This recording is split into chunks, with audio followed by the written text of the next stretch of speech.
বলতে চাই, আমাদের নবী আপনার নবী, আমাদের আল্লাহ আপনার আল্লাহ।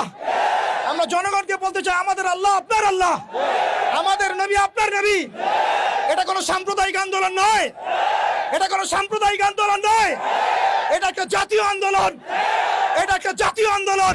আমরা জানি আপনারা ইমারা কায়েম করতে পারবেন না, আমরা জানি যে আপনারা আল্লাহর বিধানকে আল্লাহর জমিনে বাস্তবায়ন করার ক্ষমতা রাখেন না, কিন্তু অন্তত সাতেমদের বিচারের আইনটা বাস্তবায়ন করে নিজেদের ঈমান এবং মুসলিমত্বের ন্যূনতম পরিচয়টুকু দেন। আসসালামু আলাইকুম ওয়া রাহমাতুল্লাহি ওয়া বারাকাতুহু। সম্মানিত তাওহীদের জনতা, কেমন আছেন?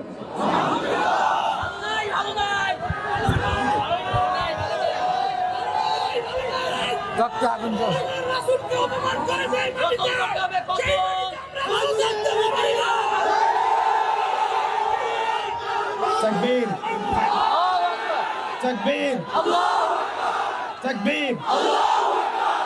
বিসমিল্লাহির রহমানির রহিম। আলহামদুলিল্লাহ নাহমাদুহু ওয়া নুসাল্লি আলা রাসূলিহিল কারীম, আম্মা বা'দ। সম্মানিত তাওহীদি জনতা, আপনারা সকলেই জানেন যে আমরা কি উদ্দেশ্যে এখানে একত্রিত হয়েছে। আল্লাহ রাব্বুল আলামিনের দরবারে আমরা লাখো কোটি শুকরিয়া জ্ঞাপন করছি যে আল্লাহ রাব্বুল আলামিন আমাদেরকে আরো একবার শাপলা চত্বরে আসার তৌফিক দিয়েছেন।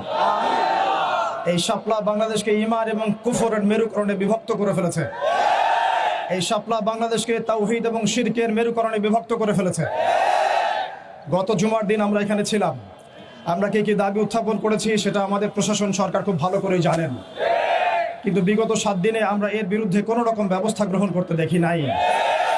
আমরা এখানে তথাকথিত কোনো গণতান্ত্রিক আন্দোলন করতে আসি নাই, আমরা এখানে কোনো ইলেকশন করতে আসি নাই, আমরা এখানে নতুন কোনো রাজনৈতিক দল ঘোষণা করতে আসি নাই, আমরা এখানে কোনো রাজনৈতিক দলের লেজুর বৃত্তি করতেও আসি নাই।